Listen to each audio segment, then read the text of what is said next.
dozen T-bones for my early morning snack. So imagine what I could do to you. I could tear a telephone directory in two. Bending iron bars is something else that I can do. I always pick my teeth with the nearest billiard cue. So imagine what I could do to you. To see my many attributes won't need a second glance. You know if you resisted, you just wouldn't stand a chance. I can knock a hole right through a solid concrete wall. I can pull a tree out by its roots and that's not all. Now you know about me, you don't need a crystal ball to tell you just what I could do to you.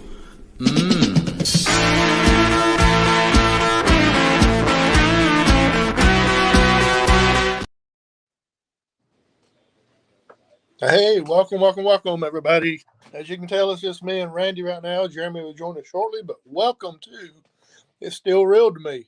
Randy, how's your week going so far? Oh, we made a joke about they're always coming in threes, and before we could get to our next show, we got three, and it's kind of sad, Been a rough week. I'm sure, like you're trying to get your kid back in school and trying to get football season started. And last week, before we have the Tyler Van show on every week, and there's just a lot going on for fellas like us this time of the year. That Howie, we dedicate ourselves a lot of our time to high school football, and when we're not the other 9 months of the year, it seems like life is simpler, because here in about 2 weeks, our life gets complicated. I'm glad you got 2 more weeks. Mine started this week, actually. So, but yeah, it really picks back up big time starting in 2 weeks. And, you kind of dread it till it gets here. Then you kind of look forward to it as well. It's a double-edged sword, I think is the old saying, something like that. So, yeah, I actually next Friday will be on the air on Country Roads with a broadcast. So I say 2 more weeks, but next Friday night I'm live on the radio. Hey, and a special treat, Phil Harris live in the booth with me from the Sequatchie Valley Jamboree. And Phil and I haven't called a game together in 20 years, so it's going to be fun. I think the last one that I remember y'all calling was, you disappeared. Yeah. I think the last one I remember you calling was Plainview against somebody in a playoff game. I think you're right. I think that's.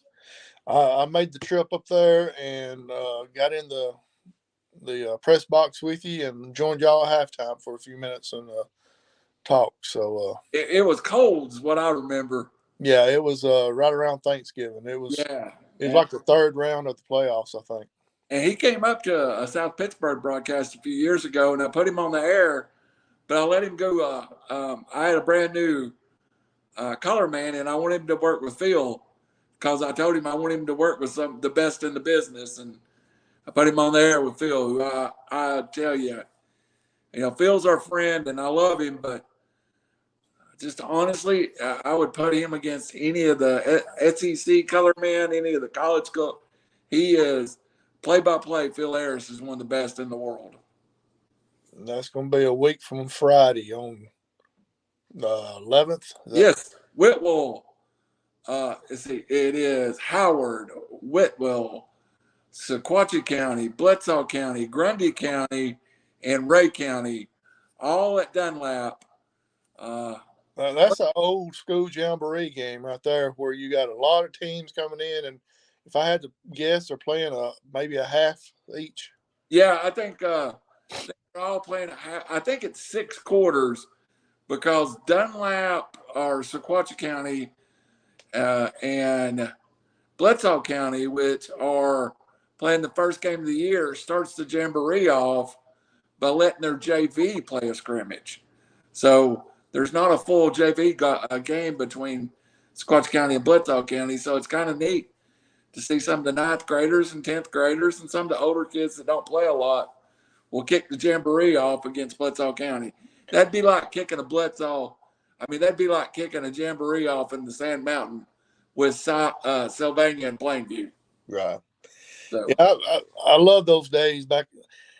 You know, I know everybody likes change and likes new stuff, but there's certain things that they should just leave alone. And I felt like jamborees is one of them, because that's, if you follow a certain team, you won't get to see a lot of other teams play. So bring several more teams in and do a jamboree like that. well, And kind of watch a little bit of it. what's happened up here is this Chattanooga jamboree has become 3 days, and everybody wants to go to it because it's at Finley Stadium. Oh. And it's hard to get those community jamborees like this one. Ray County's 5A and Whitwell's 1A. You'll never see those two teams on the field together in a regular season. Right. But, last year, Ray County played in the same jamboree, and Ray County came into that jamboree as a top 10 team in the state and lost 2 quarters of that jamboree against Grundy and Bledsoe. And just in that little bit, I called my uncle and everybody. I went to Ray County, and I grew up in Ray County, even though I'm an Indian by heart now. And I called my uncle, who's still a Ray County fan, and I said, they're in trouble. And you could see it in the jamboree when a 2A school was pushing them around. Right. And one more thing that has changed that can't really be helped, but the way it is here in DeKalb and Jackson County. Everybody knows everybody. Everybody's either a 1 through 3A school, basically, and they used to play each other. Every county school would play each other, and you can't do that no more, the way that they've got the area and the region set up down here now. And I miss that, being able to see some of the other county schools play. I miss Plainview played Scottsboro every year. And it was nice to see Plainview come down from the mountain and play Scottsboro there for years. It was nice to see Fort Payne maybe once a year play against one of the better teams up on the mountain. The difference in DeKalb and Jackson County football, what it used to be a few years ago, was best described by Coach Elmore. Talked about having 110 out at Fort Payne. And, of course, we interviewed Coach Grant on Monday night on Beyond the Booth with Phil and myself. Coach Grant at Ider has 25. Right. That is the difference in a school that probably has 400 kids in 12 grades and a school that will have 1,000 kids in 4 grades. Right. Yeah. Yeah, that's the difference between a 2A and a 6A here in Alabama. Yeah, well, I guess they are 6A now. They were 5A for years, but yeah, they're Fort Payne 6A now. Ider is a 2A school. Yeah, it's and Ider's 2A. That shows you how little Valley Head is, that they're a 1A. Right. That's just incredible. But we talked about it. There's a boy coming in. Let me bring him in. We'll finish our conversation. We talked about it, Howie, a little bit. And one of the last fashion, we're talking about football, and then we're going into the tribute a little bit. JJ, I'm just finishing up. We talked to Coach Grant this week, and I know you listen to Phil and I, and I'm real proud of that show, and that show's growing. But one of the things we talked about on that show that is Sand Mountain, then up the Squatchy Valley. It's one of the last footholds of community football. So much stuff has changed. You think about here in Chattanooga, City High School closed, East Hamilton opened, and Ottawa kind of slid down. Up in Bradley County, they put a 3rd school in. Now you have Walker Valley in there. Ray County was a combination of Ray Central and Spring City. There is not the same feeling when you start consolidating schools, in my humble opinion, as going to Fife, Alabama, and seeing Fife that may have 550 kids in 4 grades. and still have 70 or 80 kids out for football. Or, Uh, well, or going to Fort Payne where you see 110 out. 7 years ago, we played in the state quarterfinals, right?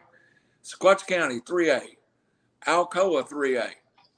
Alcoa, I'll never forget, we probably had 40-something out at Sequatchie County. Good numbers for a 3A school.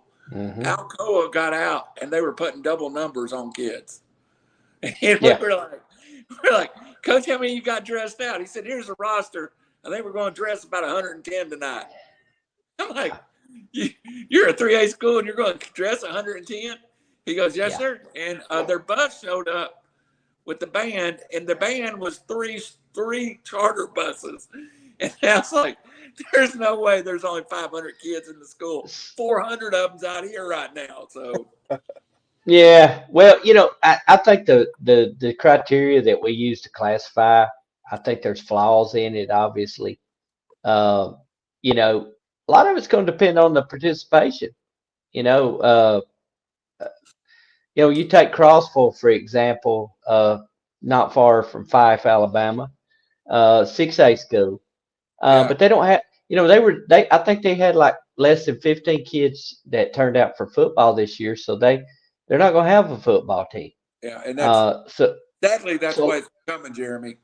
Yeah. So a lot of it's participation. Now, if you look at Fife right now, and I know Coach Benefield. 50 kids. Now, they dressed out on varsity. They dressed out probably in the 30s, probably mid-low 30s. And realistically, when the rubber met the road, there was probably only about 15 kids that saw the field because they played both ways. So, at one time, Fife was dressing out 60 plus. A lot of those didn't play either, but there a few years they had enough players, good players, that they could play one way, with the exception of maybe a few, and that's kind of dwindling. The classification thing, man, I don't know. You take Albertville. Albertville has teetered on 7A, and they don't have the type of participation nor the type of athlete to be competitive in that classification, or they haven't. And that's not saying they won't. So a lot of flaws in the system. As far as the way. There's a difference in the way, and just the last thing on football, there's a huge difference in the way Alabama and Tennessee treats private schools too. Understand, in a private school, you count all the kids on scholarships or financial aid as two bodies. So if you have a kid that plays football and he's on financial aid, he counts 2 times against your total enrollment.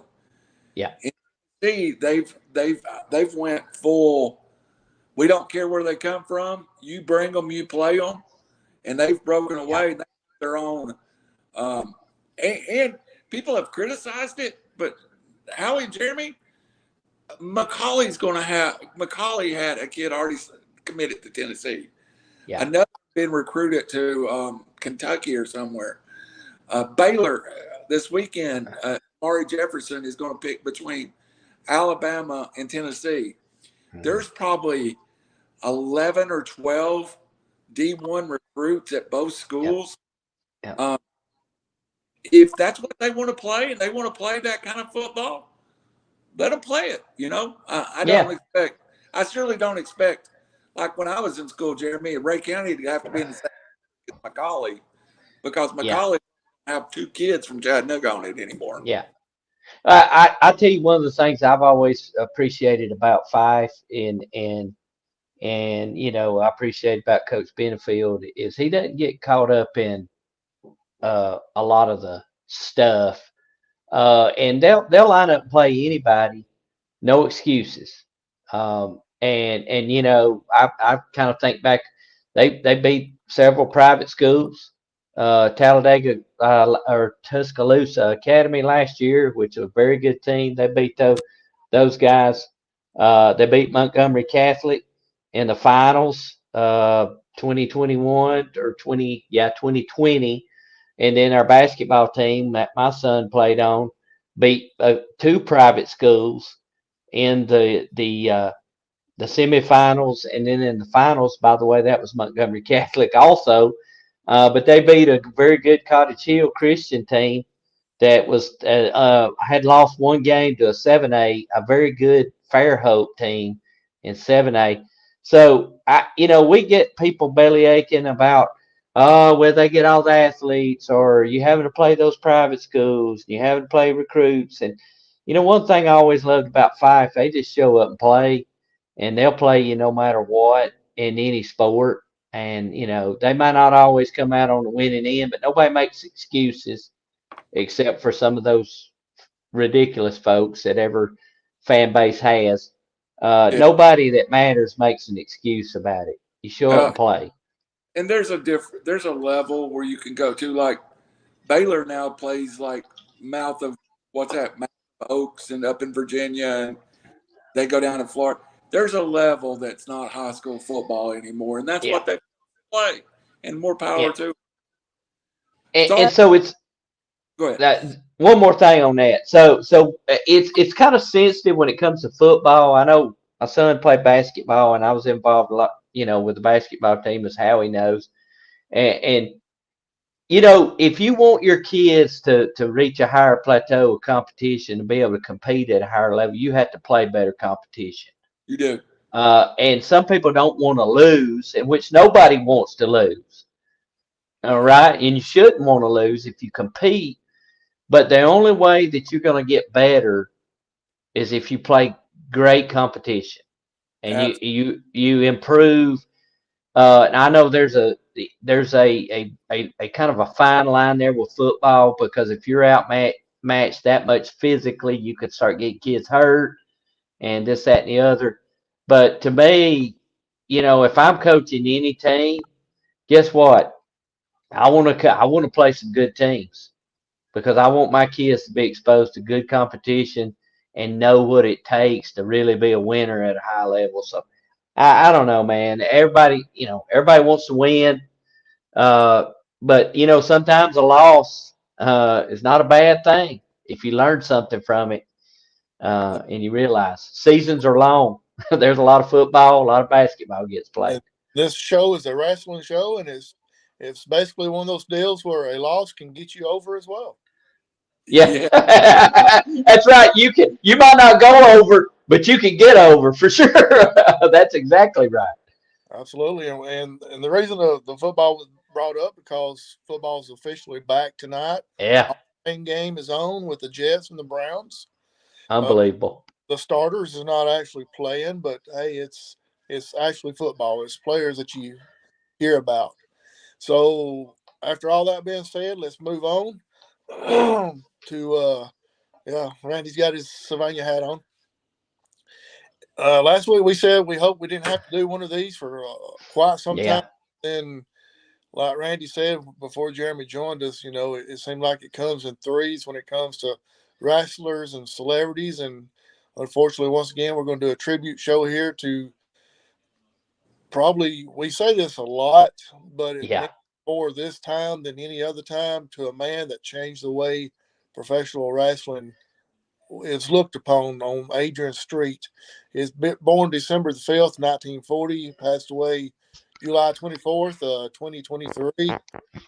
Had a very long career, and one of the few wrestlers that was known by his real name, Adrian Street. Wasn't a gimmick name or nothing. It kind of sounds like one, but it kind of but it's not. It is his real name, and I know Randy's. It hit Randy hard when he heard about this, because he knew of Adrian Street as well. So before Randy gets started, Jeremy, I want you to go ahead and kind of kick us off a little bit, and then Randy, we're going to come to you. And I know you got a lot of things that you want to talk about, personal stories as well. So Jeremy, go ahead and kick us off. Well, the thing about Adrian Street, and I may have said similar to superstar Billy Graham, but to me, Adrian Street was somewhat of a pioneer. and his flamboyance. And I know we had Gorgeous George, and I know there was others scattered throughout early wrestling. You know, Adrian started in 1957, I think, thereabouts. Wrestled his first match, you know, under another name, but you know the persona that he's well known for, that most wrestling fans know him for, you know, that was a kind of a pioneering persona, uh, trend setting. I don't know if that's the right word, but you know, it was different. Um, and you know, we talked about the Sheik. Sheik found something that really worked, and so did Adrian Street. Right, Randy. You know, I got to know Adrian Street through, we were talking about early on, and a lot of people don't know, and it's not something I hang my hat on to do this show, but I attempted to get in pro wrestling at one time and had a little success and worked a few shows and worked for the WCW as in another position, not as a talent. Um, Here's the cool thing about it. The only professional wrestling equipment I ever owned was made by Miss Linda. Wow. So, and I don't have it. It's been gone many years, but I'd give anything to have that back now. Um, I got, they went to Florida and they opened up a wrestling school, and she was a seamstress. And she made us some stuff when we were trying to be a tag team, a friend of mine and I. And it was world class stuff and not outrageously priced. And one of the guys that tried to train us, somebody that you wouldn't know out there, but he had actually done one of the last feuds with Adrian. Adrian, I didn't know this till I started researching this. Do y'all realize this man was 40 years old when he came to America? I didn't know that. 40 years old, had a career, most people's career in England before he came. So he had one of the last feuds with Adrian, and I got to meet Adrian maybe twice. Sat in a room with him. He was a nice man, but he also put the air off of, you did not want to make this man, like, you didn't want to get in his space. You know? And if you ever been in a room with somebody that was truly a nice guy, but put off the era of, I wouldn't try him. That was Adrian Street, and he was 5'6", guys. Yeah. Maybe even 5'5". I don't care what they built him at. He was a small man, but met me once and talked to me like he knew me my whole life. Didn't talk down to me. You know, I have the famous story I tell about Dusty Rhodes, and Dusty calling me a mark, but we are marks. We are marks. But when I found out, I was truly sad because, strangely, I was sad because it's somebody I looked up to, because I love character wrestling, and this was a great, one of the top 10 characters of all times. I would agree with that. Adrian Adonis stole his gimmick. He didn't, because it wouldn't even equal to. If you want to get into what Adrian Street was, you have to go to Goldust, and to me, he's the yes person to what Adrian Street was. But not the nationally famous guy that we usually tribute, but definitely a legend. And my heart's sad right now. Rest in peace, Adrian. And as we try to tell this, I grabbed a couple of stories off the internet. So I'll shut up my rant at this point, but I did want to say up front, man, I really respected Adrian Street. You know, when I'm in the room with Coach Benefield as a football coach, I have that instant respect that he is a living legend. When I was in the room with Adrian Street, I instantly had that instant respect of him as this was a living legend. So just that kind of personality.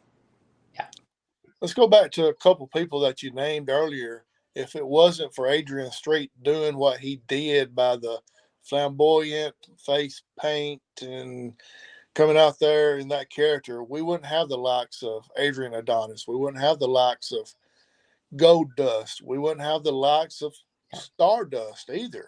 No. So no, he created, even though he didn't hands-on create, but by what he did, he created a different and a new type of wrestler. And to me, Stardust is one of the funniest gimmicks that there was, especially when he got electrocuted and had the Tourette's there for a while. That was hilarious. And if it wasn't for Adrian Street, we probably wouldn't have this. You know what? I'll let Jeremy talk in a second. I'm going to go farther than that.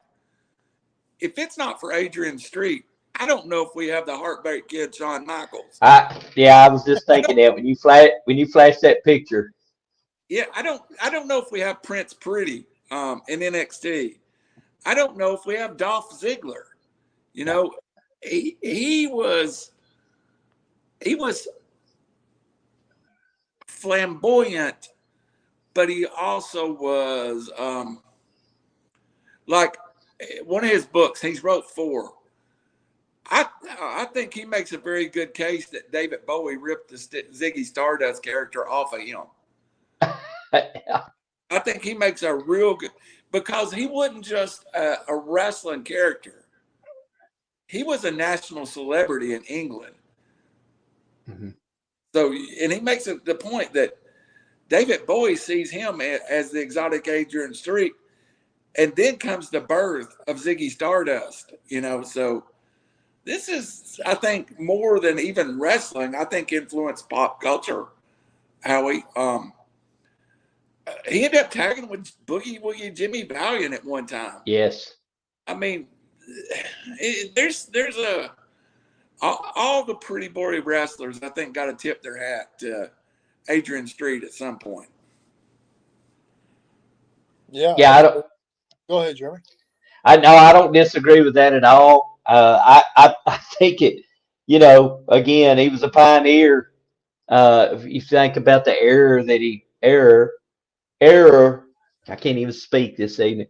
That he began wrestling in, and you know, came up through the 60s and 70s, and you know what was unique, and this is what's great about wrestling to me, and you know, I think it's what was great about early wrestling is those guys, they found what would work, and sometimes they found it by accident.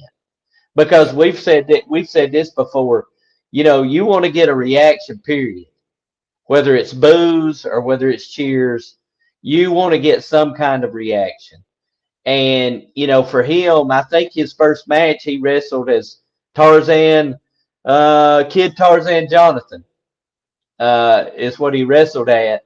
But he stumbled on this gimmick mainly because people were heckling him, giving him a hard time in the crowd, and he just started kind of, you know, playing with them, and he realized he was on to something.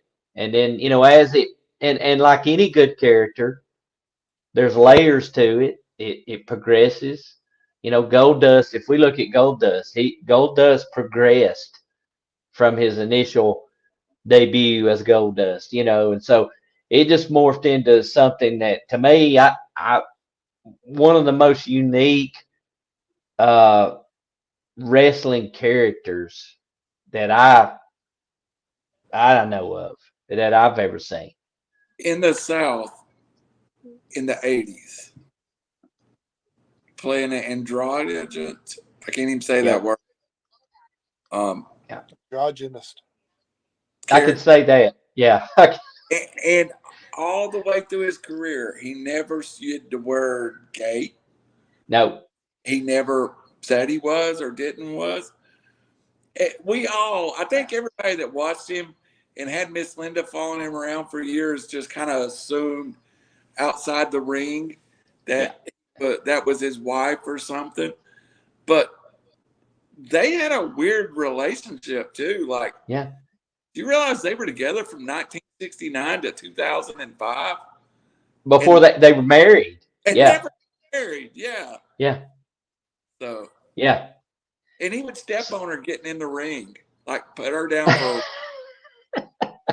And he did that stuff to protect her because maybe it would get her some sympathy from people to keep them from charging over the fence at her. So Yes. Well, Right. Take the heat off her. yeah, well, he needed to step on her because he was so small he couldn't get into the ring without some type of ladder or something. truly, I felt a foot taller. I wouldn't have fought him for he was probably 50 years old when I met him.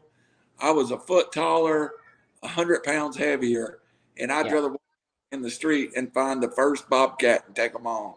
As I Well, would. he was a legit, you know, can I say it, badass. Yeah. He was not a, this was not he mess with, you know.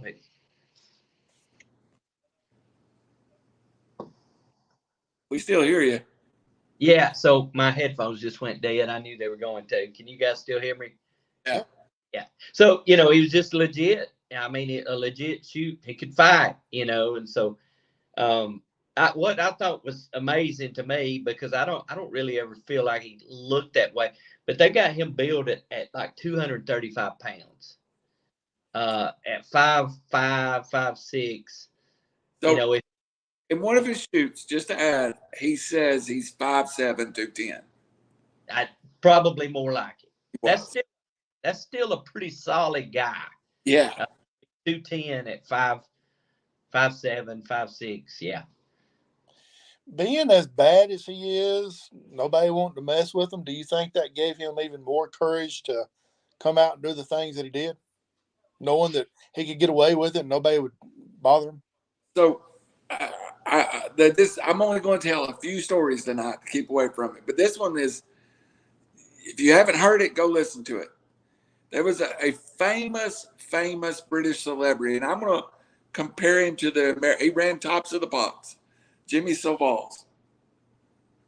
And now, came out a year later, he was very much a Bill Cosby, Michael Jackson kind of person.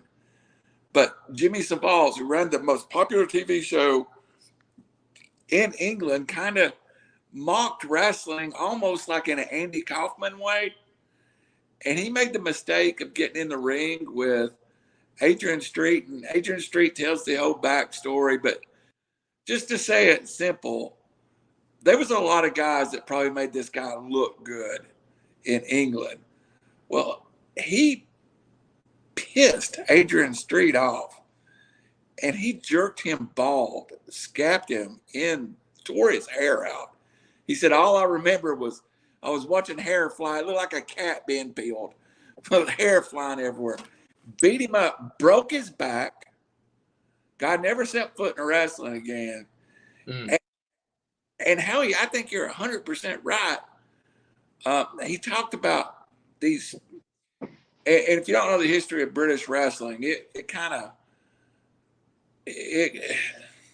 being smartened up was like way down the road. So he wrestled his first two matches as a shoot and didn't know they were staged. I mean, it was his third match when somebody finally smarted him up. And that's because he won the main event in 2 minutes. He's like, finally I walked into the back and somebody was like, you're not going to draw money like this. And he's like, what do you mean draw money? I beat him in 2 minutes. I won a world championship match. He goes, and then finally learns the difference. He's in there beating the shit out of people. Sorry, everybody. He's beating the tar out of people. He don't know they're supposed to be cooperating. No. So, yeah, you're right, Hal. He's just that persona. And he was not shy about talking about it. That's the one thing that would kind of get on you. He would tell you, I'm bad, and I am the baddest man in the room. Yeah. Yeah, absolutely. And it's hard to believe that during his wrestling career, he made a lot of his own gear and everything. I was trying to think of the right word, but he made a lot of his gear and a lot of the other people's gear as well. Yeah. And one of the most famous, I didn't know it, and I heard it on a podcast earlier this week. I think maybe Tony Schiavone said it or somebody, but anyway, he made Mankind's first gear, or He Dude did. Loves. Dude Loves. He made Love. gear for the Stone Cold Steve Austin match. So Right. the tie-dye. Yeah. And and it fit perfect. It was a perfect fit for Dude Love. Yep. Listen, I'm going to turn it over to y'all to talk because I'm a little sad right now. Yeah. Of course, everybody, I don't remember him. I remember hearing about him. I remember seeing him in the magazines. He was like in every magazine every week. I would go with my mom to the grocery stores, and back then they had a newsstand magazine rack there full of wrestling magazines. You'd probably 10 or 15 that was coming out basically weekly. And Adrian, you could just about guarantee every week Adrian Street was in every one of them. Yeah. And, so I don't remember seeing him wrestle, but doing some research and looking here on Wikipedia, his last match was June 14th, 2014 in Birmingham, Alabama. Yeah. And Street said he estimated that during his career, he had to wrestle between 12 to 15,000 matches. I mean, that's just unheard of. Well, I think it's kind of unique that we're not unique, but kind of appropriate. I think if I'm understanding correctly and what I read, he made his debut in North America, in Birmingham, Alabama. Yes. With Continental Wrestling. I think was that Bob Armstrong's. That's for Bob Armstrong, yeah. Yeah.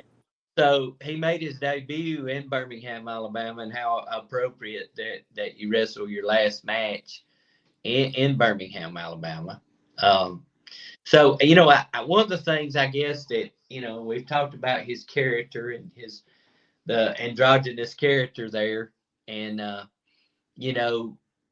one of the things I think is kind of ironic is that, he wrestled in the Southeast in Southern wrestling, the amount that he did. And with that being said, being in the South and playing that kind of character, garnered, he debuted as a babyface actually, but makes you wonder how much real legit he got just because of the character that he played. Yeah, especially in the South. Yeah, in the South. But I think his debut, he's actually saving Bullet Bob Armstrong from an attack. But again, he had been there for a while. It actually shocked everybody, Jeremy. He was a bad heel. Everybody hated him. He'd been feuding the Wildcat Wendell Cooley, and then he turned face by saving Bob Armstrong. That's maybe the biggest angle of his career down there in Continental. Well, what better way to turn babyface than to save Bullet Bob? Right. Yeah, because we don't really know if it's really Bob Armstrong or not. It was always the Bullet, because Bob Armstrong was suspended from wrestling for a lifetime ban. He was banned from wrestling, so we don't really know if it was Bob Armstrong or not. It was just Bullet. That's all we know. The Bullet. You're right. We don't know that was Bob Armstrong. Yeah. Wink, wink. It's still real to me, guys. Come on. Look, he'd have to have more than a mask for us not to know if it was Bullet Bob or not. A different song than he came out to then. Yeah.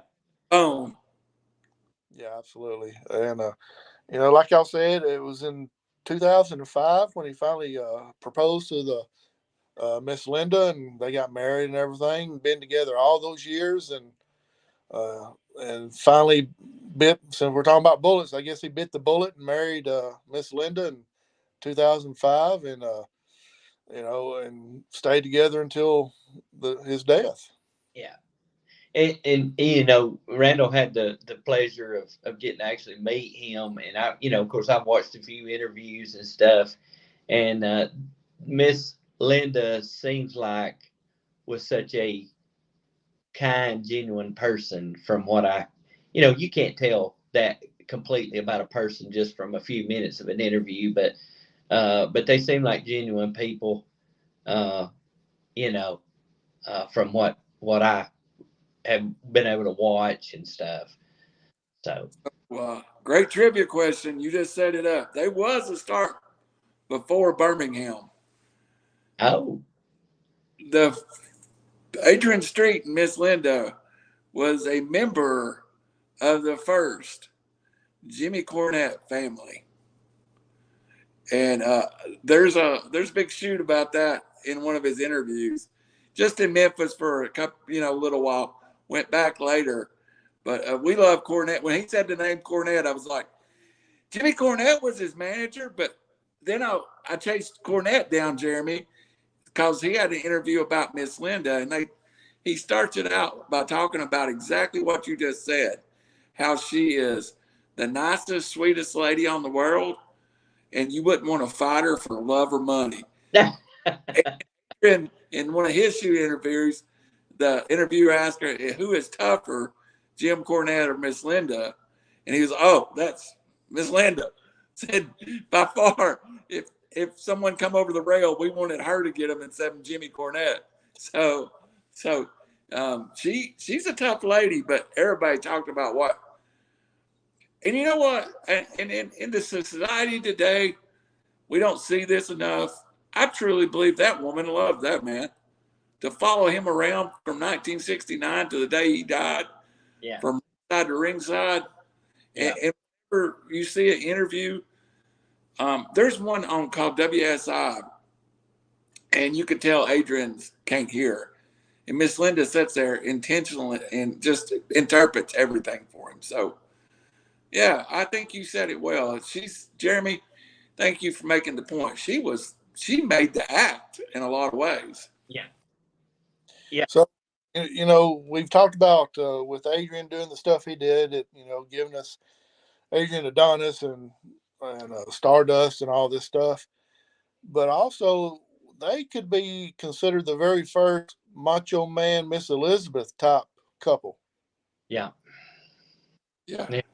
No doubt, because you can see a lot of similarities, and you were talking about he would step on her to get into the ring and some of those things. And, you think about the Macho Man and,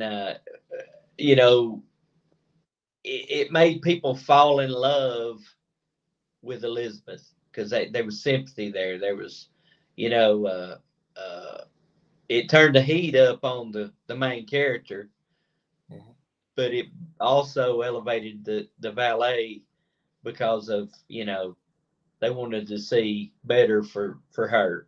So I can only imagine the kind of heat in those wrestling arenas that he had with that treatment. It's ironic. One of his big feuds in '85 in Memphis was with Adrian Street. From Memphis, he goes to the WWF, and Miss Elizabeth is his valet. Straight link from Adrian and Miss Linda to Elizabeth and the Macho Man. I want to play. I'm going to not tell stories now. I just want to play a couple of clips. This one is in Memphis, and he in his little shoot interview. Nobody's. This is right after ICW. Nobody wants to work with Randy Savage because, let's face it, Randy Savage is crazy. We all know it. Oh, yeah. Eddie Gilbert came to him and said, thank God you're going to have to work with Savage. He spits the match. He'll throw Coca-Cola on you, and said he went to the locker room and told Randy Savage, you won't do that to me, and you'll treat me with respect, or I will kick your ass. This is a promo, and this feels like a little bit of shoot to it. Adrian Adonis to Randy Savage, Memphis, 1985 with Lance Russell. Another one. I was fantastic think it is certainly interesting. I was very disappointed everybody didn't stand up and salute when I walked in. No way.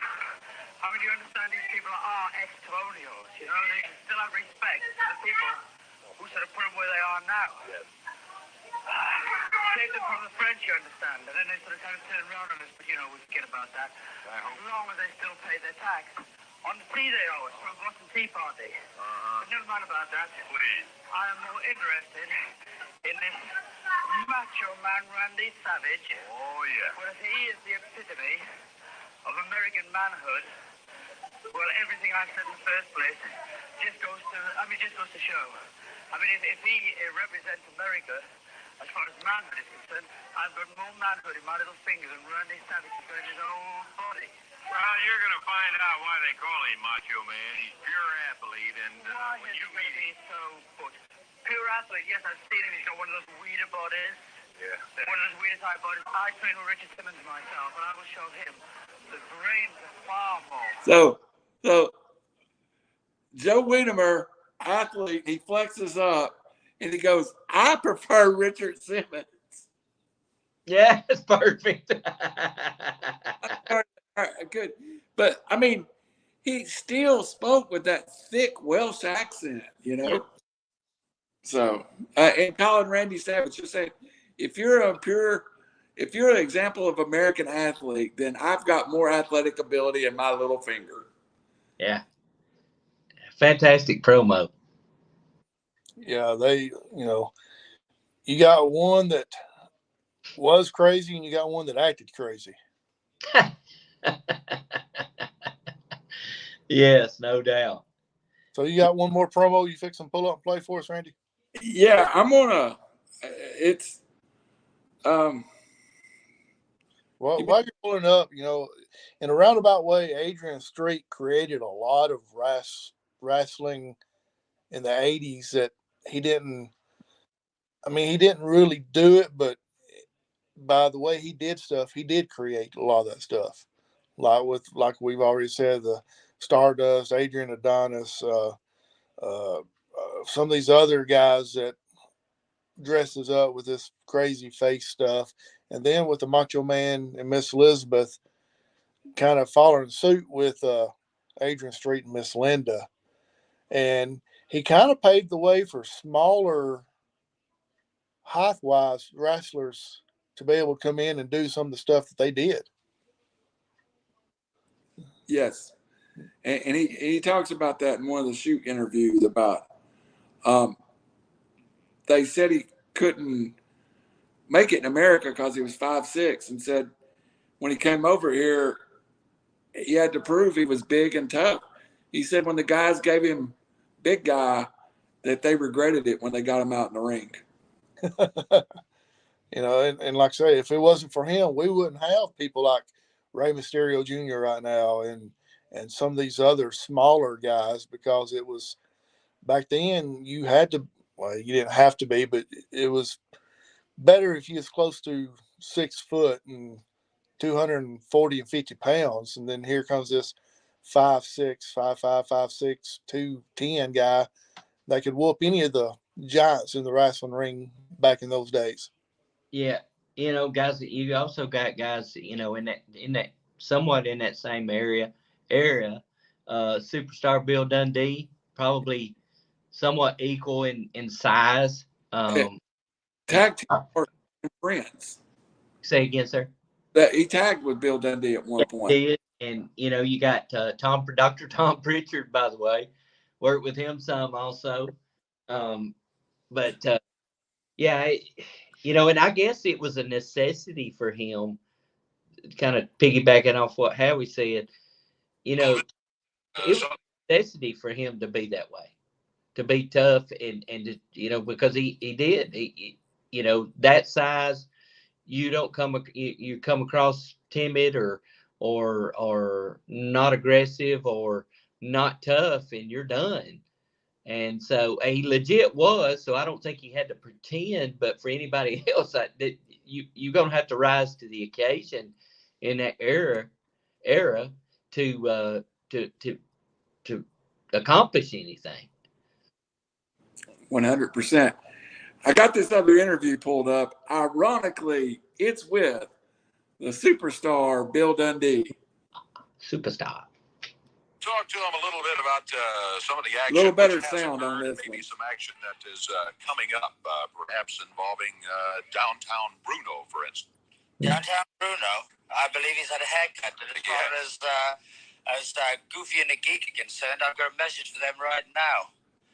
I'll kiss you or I'll kick you. That's what I like the best, because I'm as tough as Marciano and as sexy as Mae West. I'm as cute as Shirley Temple and as fast as Bruce Lee. I could kill a man eventually. And although I don't like hitting women, in your case, Garvin, I'll make an exception. If you even look at my hair, I won't try to cut it. Talking about Billy, of course. All right, Beauty so of we the have a Beast. tape or something on what happened to downtown Bruno. Ain't the man up there got a little button he can push and we can all see it because the picture's 1,000 words. Hey, that's just classic. Just, I'm as tough as Marciano and as cute as Mae West. It's so good. It really is so good. And to think that all these guys, those promos, they did those on their own. You know. Was that promo from the? I'm sorry, Jeremy. Go ahead. No, they just let them speak freely, and that's took a lot of talent. I was wondering if that promo was from the Continental days or from the Memphis days. That's from Memphis. And I use Memphis a lot, guys, because there's probably more free stuff on YouTube from Memphis than any other territory. There is a good promo from Continental, and this is a heel promo. And not everybody's going to remember this guy, but at the time, Wildcat Wendell Cooley was the star of Continental. And this is a little short promo, Adrian, on Wildcat Wendell Cooley. Life is expensive. Tools. After the commercial, not a sponsor.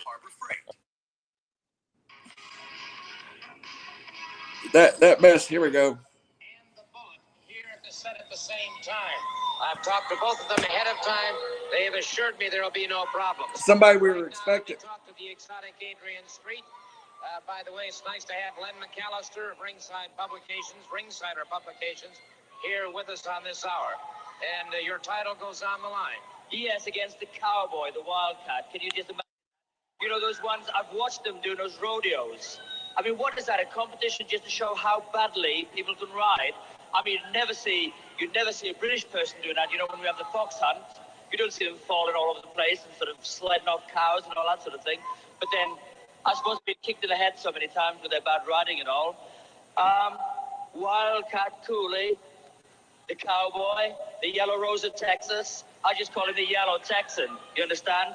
So anyway, I'm going to start off number one match, the number one wrestler, the most beautiful wrestler in the whole world, the exotic one. Number one, this shouldn't take me very long, actually. I'm probably doing more talking. It'll take me long to vanquish this man. I just want to test his courage, you understand? He looks very bored. I just want to test his courage.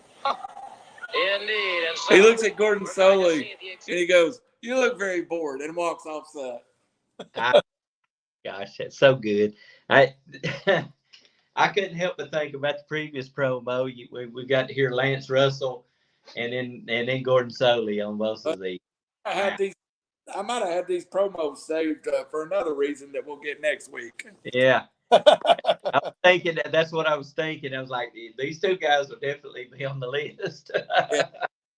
Well, the reason I asked which promotion it was the first time I ever heard of Downtown Bruno was on Continental Wrestling, and he was the manager of Lord Humongous, which we know who that ended up being, Mr. Softball himself, Sid Vicious. So, and a little tidbit there, I actually saw Sid Vicious wrestle one night in the old gym at Five High School, Jeremy. Really? Wow. They had a wrestling match at the old gym back in 90-something, and he was the headliner for that one. And he was as big as he appeared on TV. Was he Sid Vicious or Laura Humongous? It was Sid Vicious at this time. So was this an independent show there? Or? Yeah, it was. I can't. Well, it was something, Alabama Wrestlers Anonymous or something. I mean, I don't know what it was, but it was it was something like that. And me and a buddy of mine went just because Sid Vicious was going to be there. Wow, no doubt. Wow. So, but yeah, some great promos there, Randy, that you brought up, and just one quick note, something that you brought up to me when we was talking about it earlier this week, Randy, was he wrestled at a lot of different places, and he didn't stay very long wherever he went. Do you happen to know why? He knew his value, and he knew that the exotic one, much like Andre the Giant, was more a one time, 5 times, but needed to move on to get maximum money. And he talked about the first time he went to Memphis, which was before he ever relocated, I think, to the U.S., that they tripled their house. But he also said that he knew if he stayed, he could draw as much money walking in the ring to have people look at him the first time he was there. But once you've seen the act, you've kind of seen the act, Yeah.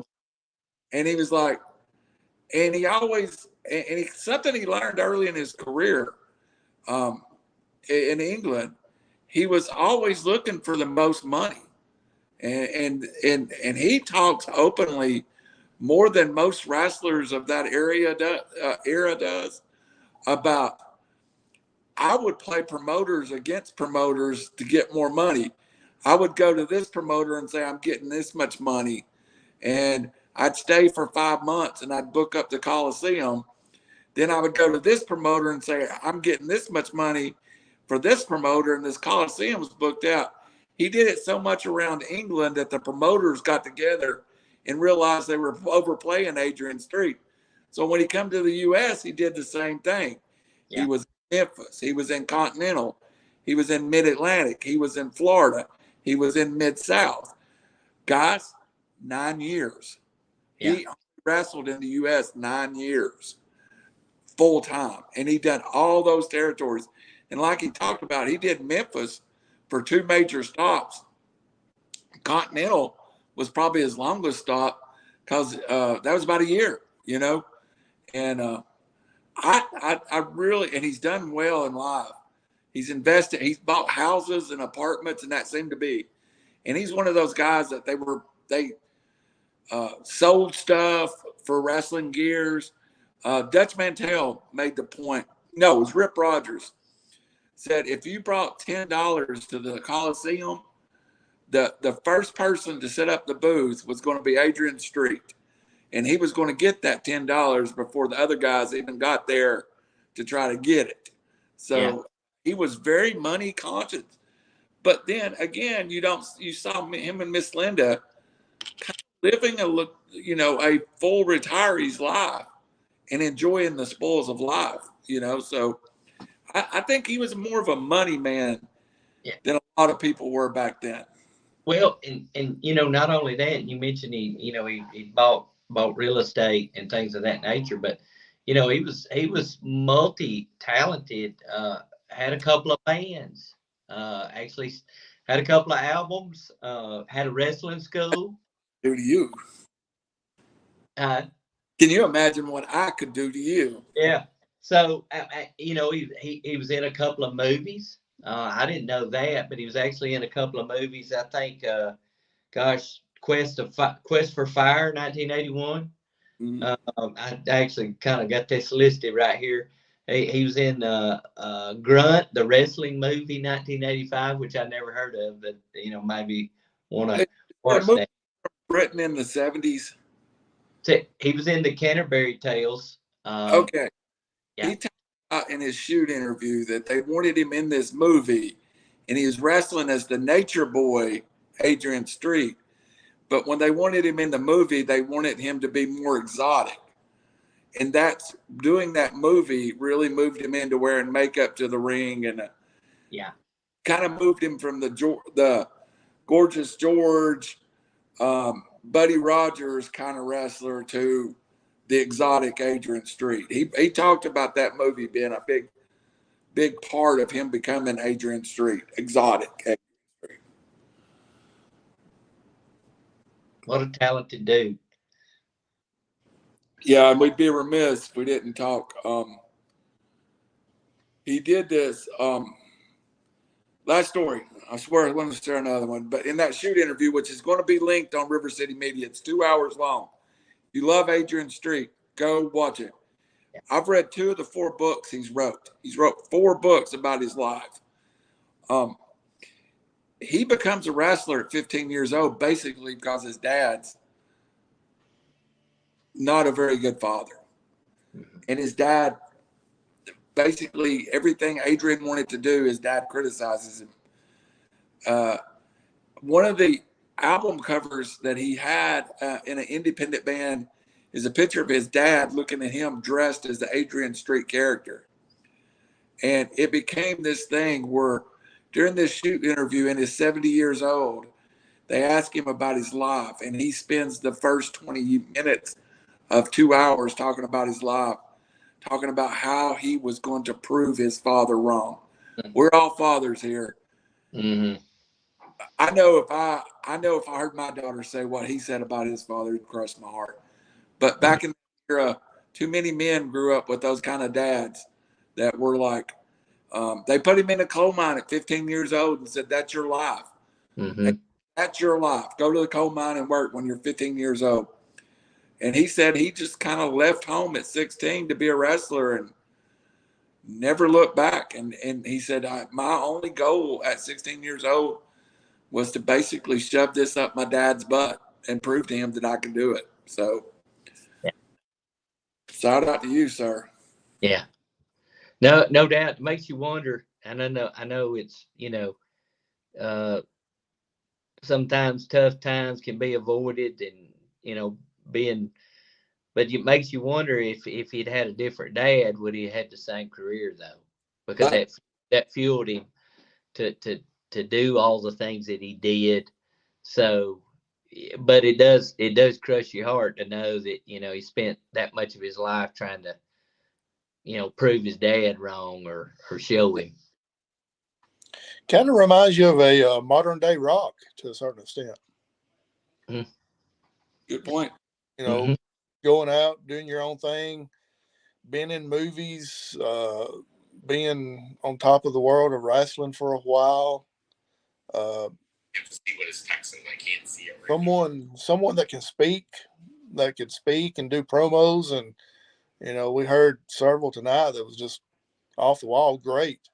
That some of the things he said might not fly real well today, but it was great back then. It was controversial at best. So yes. I think if we were grown men, at the time, when I was seeing this, I was just a kid and I didn't realize it was kayfabe, and, but you always could look at Adrian Street and go, something don't add up, but you never knew exactly what he was either. It was all there. It was like Kevin Sullivan never used the word devil worshiper, but I guarantee you everybody in the state of Florida thought Kevin Sullivan, his whole tribe worshiped the devil. Yeah. Adrian Street never used the word gay, but when he was kissing men on the lips, matter of fact, Jerry Jarrett, he kissed a black wrestler, and Jerry Jarrett ran into the ring and told him he killed his promotion by kissing a black man on TV in 1980. So, you always just wonder, but now to hear him and Miss Linda together, man, his life's a love story. It started out as a hate story and ends as a love story with his wife. Mm-hmm.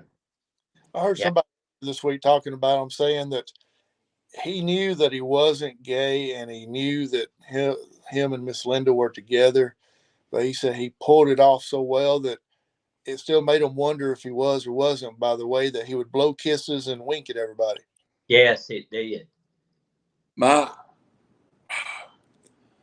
friend that worked a program with Adrian, I asked him that question And he goes, look, Miss Linda's his girlfriend. They're together. They live together. Everywhere they go, everywhere together. But he in his heart, he said, but I don't know. I mean, I don't know. Yeah. Well, again, you talked about him being money conscious and stuff. He found something, again, wrestling about reaction. Can you get a reaction from the crowd, whether good, bad, whatever? And he realized, hey, I'm going to make money with this. Super flamboyant. Now that version right there is the version that I recall. That version right there. It 45 years old, and I would have never dreamed it. Yeah. Yeah, someone else that he created basically without really creating them was the Gold Dust character. By the way, Gold Dust did the flamboyant stuff and and all this, and everybody thought, is he gay? Is he not? But then he walked out there with Miss Marlena, and it's like, wow, what? So let me ask you something. So if you're Dustin Rhodes and you get given, I'm sure that gimmick, how much time did he spend watching Adrian Street? I'm sorry. A bunch. Yeah. I knew that was my job. I'm finding as much footage of Adrian Street as I can, and I'm going to use as much of it as I can. And Dusty and Adrian had this huge feud over years, and then Adrian had become Dusty's tag team partner. There's a good match on YouTube, Dusty and Adrian versus Maniac Mark Lewin and Kevin Sullivan in Florida. Worth your time to watch. Wow.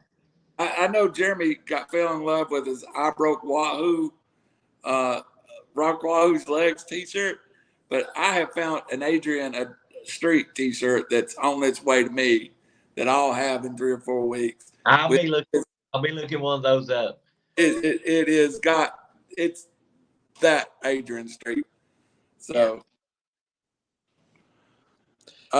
Michael, to me, I think Vince McMahon is the most important character in wrestling in the last 100 years. Vince McMahon never had Adrian Street, but he created Adrian Adonis and Goldust. Mm-hmm. So Vince McMahon himself paid homage to Adrian Street in his own promotions by creating characters so similar. Yeah, you'd have to believe that was the intention behind it for sure. Makes you wonder.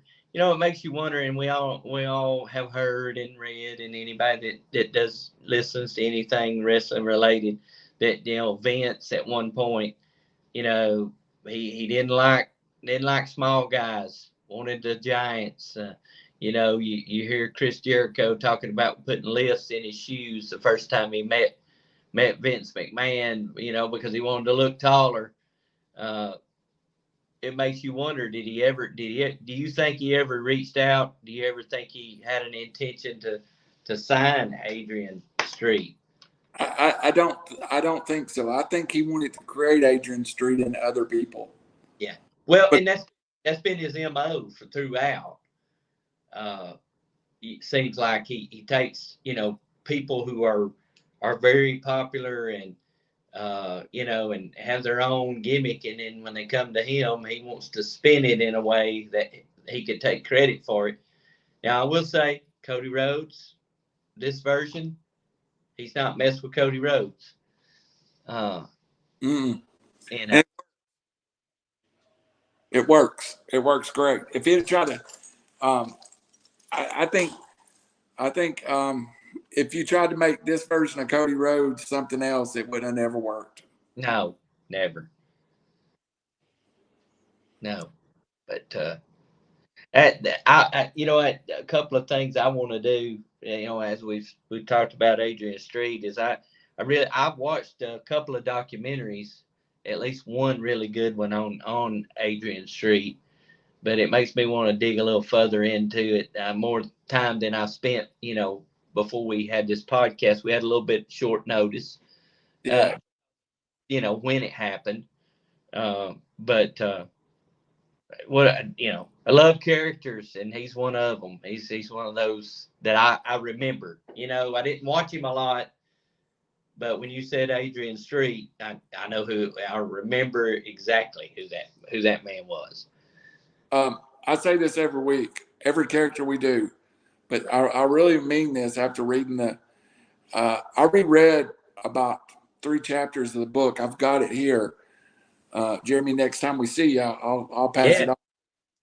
Absolutely. I reread 3 chapters of it, and if there's ever a man that deserves to have his life movie made about him, it might be Adrian Street. Just the fact that he comes from dirt poor Welsh as a farmer, coal miner, and becomes a world famous character. And the biggest star in England, which English wrestling in the 70s was huge, and just walks away from it because he doesn't like the direction of it, picks up everything he owns, moves to America, and starts a whole new career. Nobody knew who Adrian Street was in America, but in England, he was the most famous wrestler at the time. So it takes a lot of courage to move across the world and believe in yourself. Right. Well, we've been on this for quite a while, and we will move on from this. Any closing remarks, Jeremy? Well, unfortunately, we're doing these a lot more often than I care to do them. But I'll say this again, like I've said with others, when you get like to our age, where we're looking at middle of life, and I think about for me, wrestling was a big deal for me as a kid, and when you see these guys, and gals, by the way, leave us, you feel like you're losing. Even though we don't know them, never met them, you feel like you're losing something, losing a part of your childhood and stuff. And it's really sad. I will say this: he, 82 years old. He lived a long life. Probably longer than than I'm going to live. But a long, eventful life. So like to pay homage to these guys. What a character, what a career, what it meant to wrestling, and for all those who copied or emulated him in some way. What a great wrestling legend. I'll call him a legend. And Jeremy, a lot of people look at the fame and the money they make, and they assume, but I'm telling you, it's not a glamorous life for 23 hours a day to be. And we've all done it. You do it for work all the time. Wake up in Pascagoula, Mississippi, and go to sleep in Foley, Alabama. Hey, I've never been to Pascagoula, Mississippi. I'm just popped first 2 places that popped in my mind, but I did it for a couple of years, working for Transamerica, and it become, I wake up in Chattanooga, have breakfast, go to Nashville to work, and sleep in Memphis. And I'm telling you, it's not near as glamorous as us fans want to think it is. Once you've seen inside of a Holiday Inn for 30 nights in a row, it's the last thing you want to see in life. Yeah, and it is, and obviously I'm not a professional wrestler, but I kind of on the road though. On the road. I've kind of related that. I thought about the kind of travel that those guys did, and waking up one night here, getting up early, all those things, and you're right. It's not, and for those, and that's why so many. That's why it's unique that Miss Linda and Adrian spent were they worked together. They work together, but a lot of wrestling relationships don't make it because you're spending that amount of time away from home. You can't get. I'll say this because I can speak to this, but you can't get any kind of consistency. You go home and you wash clothes and you do a few things, and then it's time to pack again, and you're hitting the road again, and so it for me it's kind of kept me in this state of I won't say turmoil. I don't think that's it, but it's just you're unsettled because you're hopping around and stuff. So yeah, you're right. I don't even think that's a glamorous life, especially back in his day when most of that travel was done by car, getting on the road, driving, hundreds of miles a day. So yeah, not a glamorous life at all. No, and together, 54 years. That's the true. That's the, I am going to be 57 in a couple of weeks. This man and woman was together my whole lifetime. That's right. It's amazing. Yeah. Maybe a couple to do that and be together that long. That's it. In other news, I do want to mention the Young Bucks and Kenny Omega and Adam Page re-signed their contract today. I kind of had some doubts. I honestly thought that Adam Page, if anyone, might be WWE bound. I really could see him going to WWE and being a superstar. Here's what I don't disagree. I could see him going to WWE, but I think he goes to NXT first. Not that I necessarily think he would need that, but I think that would be a good starting place for him. They even sent LA Knight to NXT, so yeah, everybody goes to it. I got to tell you this today. So I was out in the market, so to speak, today, and we were at a food territories. I was in the territory, yeah. So we were at a city. By the way, Food City, great place to shop. But we were at a Food City, and we were looking at the display, and I could hear the two ladies working in the deli, and guess what they were talking about? Wrestling. They were talking about how long Roman Reigns was going to keep the title, and who would beat Roman Reigns, and they can't break Bruno's record. And of course, I'm trying to be businesslike because we're in a group there, and I wanted to turn around and walk over there and go, LA Knight. But I just thought it was great that they two younger ladies was talking about wrestling, talking about there's no way they can let Jey Uso beat Roman Reigns. Hey, I'm going to throw your company a salute. I have switched from Diet Pepsi to Diet Coke because Diet Pepsi cannot keep their product on the counters. So I was forced to switch, and I've always said if I switch forever.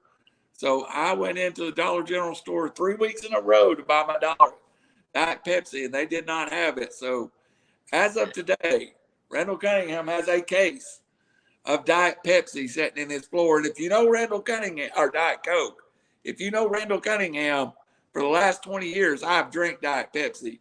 As of today, I'm a Diet man. Come on over to the good guys, buddy. Come on over to the good guys. DC for life, baby. DC for life. I need some shirts. I need some merch. Yeah. We'll see what we can do there.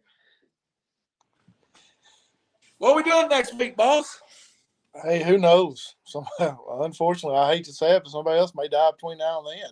Well, that's what I'm about to say. I hope not. But if nothing happens, hey, before we get going, let's go ahead and give a shout out to our sponsor. Yes. We didn't do that last week. Wilburn's Waxing Solutions. Randy, you get the picture up in just a second. But I got 7,000 things uploaded to do this tribute, so you're going to have to be patient with me. Okay. yeah. There's Wilburn's Waxing Solution, 256-996-9731. Call for free estimates, licensed and insured.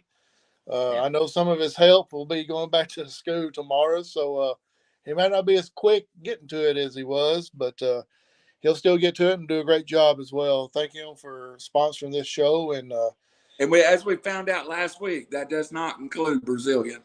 Well, no, wait a minute. Now, we still got Labor Day weekend. If you need to get that beach body going. No, I'm sorry. Beach bodies are over with. School starts back tomorrow, so no more beach. So all out of school, aren't they? Huh? Yours is all out of school, right? No, I've got a senior this year. Okay, Howie, you've got a sophomore, right? I got a freshman. I got an 8th grader. Mine and Howie's goal is to live for our kids to become seniors, so they will leave the house. That's our goal. Yeah, I've got the youngest got one more year here at 5, and so it's waiting on the grandkids to start to school at that point. So that's a few years off. So we'll go with that. I had hair when this kid started school. Well, I had dark hair when the kids started school. So I told somebody I got a side gig. I think I'm gonna pick up a side gig about November, and I'm working on my Santa Claus gig. Growing it out here and here. Hey, curse you with. I grew the Scotty Steiner and didn't even bleach it in. I just got 2 gray stripes in the middle of a arm. Well, the ugliest thing that's ever happened. It needs to go. I got 1 patch of brown left. Well, look, all I want to hear is some Steiner math. And that's all I want to hear. 3 plus 3 is and a 3% chance of having a dark streak down your. Yeah. Hey, there's a 50% chance that I might be the best person on this 3 and 3 and 3 show.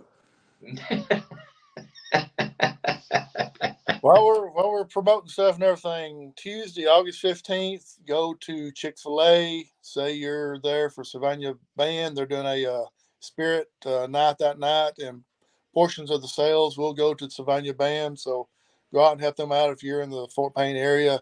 Tuesday, August 15th, 2023, from 5 till 7. Also got to mention Wing Fest this Saturday. And Sylvania, Alabama, 5 to 8. Come be a fat, gluttonous man, talk football, and eat wings. Well, you can be a fat, gluttonous woman too. But 5 to 8 at the Wing Fest. But be there at 4 o'clock. That's when the Meet the Rams will take place. And it's not just the varsity teams. It's from Pee-wees all the way up to the varsity level, plus cheerleaders, plus band. So I heard they were going to put together a Super Seniors tour. Okay. Okay. Plus 50. Yeah, that's right. Hey, guys, I didn't show up without a shirt on this week. You can tell everybody.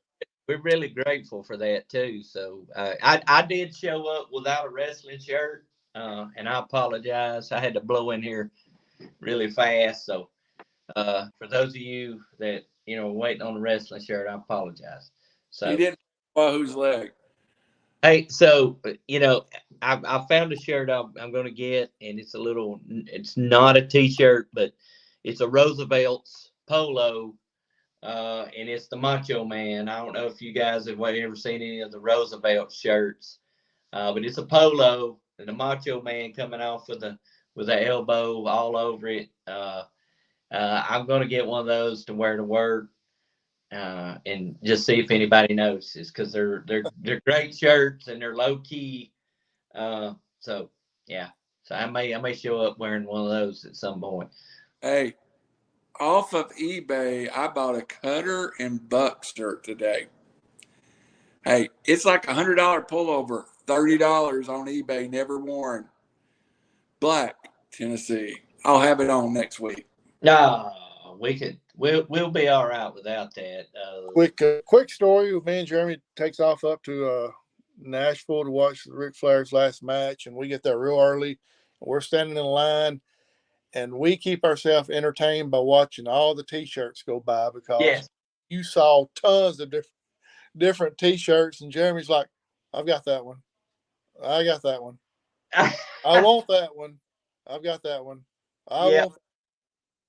And as many T-shirts as we saw, Jeremy, you may have saw one that was duplicate, but I don't remember seeing one that was duplicated. It was all original. It was all different types of T-shirts. It really was. It really was. I mean, even the one I had on, and I got that one from Ric Flair, RiverCity-Media.com, and I didn't see any of those, So so wrestling tees, man, good stuff. Hey, and Wrestling Tee has their mystery box where you can, and I used to do that, so I've got like 6,000 shirts. That's XL and double XL, but I've ate my way into 3XL. Oh boy, now let's not start talking about that now. I'm hanging on to largest by thread. Hey, I'm hanging on 3XL by I'm not going to 4XL. Yeah, I'm hanging on by a thread. If it keeps going, well, I refuse. I will not buy. I can wear extra large and they actually fit good, but I will not buy anything above that for sure. The day you break down and you finally top the 2XL, it's just all downhill from there. You know that feeling, Howie. Absolutely. Yeah. Absolutely. Well, so we're going to just surprise everybody next Friday night or next Thursday. Actually, the plan is I started to say this earlier, and I hate to say it, but if somebody passes away, we may have another tribute show, which I hope it don't happen. But if it don't happen, join us next week, and we will be talking about our top 10 commentators of all time, whether it be backstage, color, play-by-play, heck, even if it's a ring announcer. If you want to throw Howard Finkel in there, throw Mr. Finkel in there. Man, he's so good. So good. And hey, also, then in 2 weeks, I'll try to have a special guest. And this is a real special one. And I'm going to save it for a surprise for you guys. Because if I get this guy in 2 weeks, let's just plan on 2 weeks from now, special guest episode. Look, I don't want to talk to Matt or Nick Jackson. I'm just going to tell you. Look, no, I'm not talking to him. Well, that's good. So join us in 2 weeks with Kenny Omega. Hey, I can go there. That's fine. No, this guy is he does what we do, so he would be a podcaster. So just let me get him booked, and I'll leak it out to you guys because it's kind of a big timer. Wait a minute, we considered podcasters, or I didn't know we reached that level. Hey, like, follow, because I've been stuck on we've been stuck on 9,700 or 1,976 for like a week. And I want to break 2,000 so bad. I just want to do it, get over 2,000 and start growing. But God has said no more. So we've been stuck on 1976 for literally like 4 days. So like, follow, and share. Take us home, Howie Cheney. Any closing remarks on Adrian Street for you, Randy? On the way out, I'm going to replay Imagine What I Can Do to You. And the video is 59 seconds. So when we say goodbye, the screen will go black and we won't have the normal ability to conversate because I am going to play this video on the way out. Jeremy, you any closing remarks? No, man. Hey, good times. Can't wait to next week. Talking about wrestling announcers play a big role. I'm excited about that because they mean a lot to the actual wrestling. my solar plexus is tickled with anticipation of talking about my favorite announcer. I show up with the crimson mask. For the QB1 that makes it all possible, for Jeremy Johnson, I'm the Howie Chaney. Join us next week when you might hear me say, Randy, put your shirt back on, man.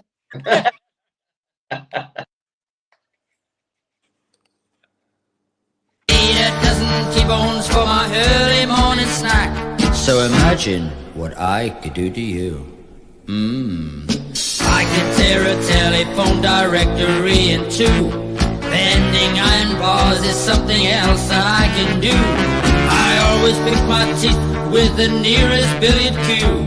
So imagine what I could do to you.